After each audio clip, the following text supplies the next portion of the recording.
Hello বন্ধুরা, তো সবাই কেমন আছেন? আশা করি সবাই ভালো আছেন, আমরাও ভালো আছি। তো যাই হোক, কদিন ভীষণ ঠান্ডা পড়েছিল, আজকে তার থেকে একটুখানি ঠান্ডাটা কমই লাগছে। তো বিকাল এখন 4:30 মতো বাজে। আর এই একটু আগেই ওর বাপি এসে ওর খেতে টেতে দিয়ে দিয়েছি। দেওয়ার পরে বিকালের যা কাজ থাকে সেগুলো কমপ্লিট করে নিচ্ছিলাম আর কি। ঝাড়ু টাড়ু দিয়ে নিয়ে মুখটুক ধুয়ে নিলাম, যে একটু রেডি হয়ে নিই, একটু দোকানে বেরোবো, তাই আর কি। তো এখানে বিছানাপত্রগুলো ভাবছি তুলে নেব, কারণ দুপুরে একটু না ঘুমালে একটু ধরো বিছানায় তো বসি বা শুই, তো তার জন্য ব্ল্যাঙ্কেটগুলো খোলা হয়, এলোমেলো থাকে। তো তাই আর কি সেগুলো একটু গুছিয়ে নেব। বিছানাপত্র গুছানো থাকলে না ভালো লাগে, আর এলোমেলো হয়ে থাকলে ভালো লাগে না।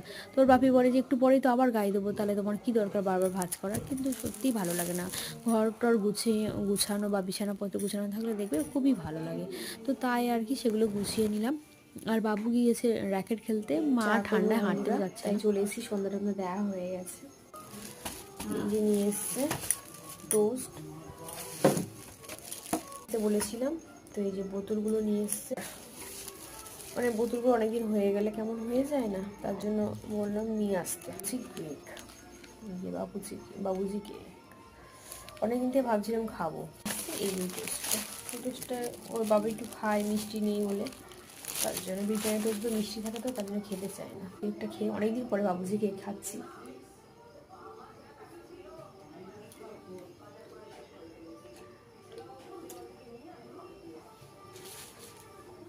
বনবিটা শেষ হয়ে গিয়েছিল, তার জন্য এই যে বনবিটা নিয়ে এসছে। তো এখানে দুধ চা বসিয়েছি আর লাল চা সবাইকে করে দিয়েছি। তো বাবু বায়না করছিল তাই দুধ চা করেছি, কিন্তু ও খায়নি। মুড়ি খাবো, আমাকেই সেটা খেতে হয়েছে, বলছে আমি খাবো না। পরে কি হয়েছে, একটু মনটা খারাপ তার জন্য, কারণ ওর বাপি ওর জন্য কুরকুরে এনে দেয়নি, তাই আর কি। তো যাই হোক, তারপরে আমি রাত্রে কিচেনে চলে এসেছি, যেহেতু 8টা বেজে গেছে। তো এখানে ভাত আর এখানে রুটি করে নিচ্ছিলাম। দুজনে দুপুরে কি সবজি খেলা সব করছে ছিল, আর ওই দেখো। ঠাম্মি আর ওই যে খেলছে, পড়ার ফাঁকে একটু পেলেই টাইম, রান্নাবান্না বা কমপ্লিট ঠাম্মি হয়ে আমার গেল, সাথে খেলো। আর ভাত করলাম একটু কুকারে, আর এখানে করে নিলাম রুটি। তো ওটা বাজলে খেতে দেবো। এখন বাজে 8:40 মতো হয়েছে। তো দেখি ওরা কি করছে।